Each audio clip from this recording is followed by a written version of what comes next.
Itinatayo na po ngayon sa Barangay San Pedro, Iriga City, ang ating Iriga City Health Office 2, kung saan hindi na kailangan pumunta pa ng mga taga-Aplan Barangay sa Iriga City Health Office 1. Ang atin pong Iriga City Health Office 1 at Iriga City Health Office 2 ay kumpleto sa doktor at mga nurses. May mga kagamitan din gaya ng dialysis machine, CT scan, X-ray at marami pang iba.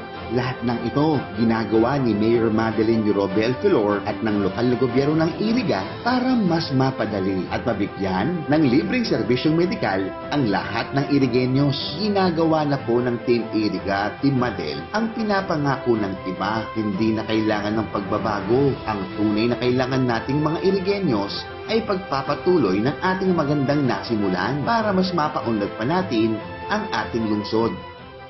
Mayor Madeline Yorobe Alflor. Multi-awarded na.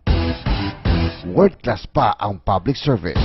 Hashtag si Madel ang mayor ko.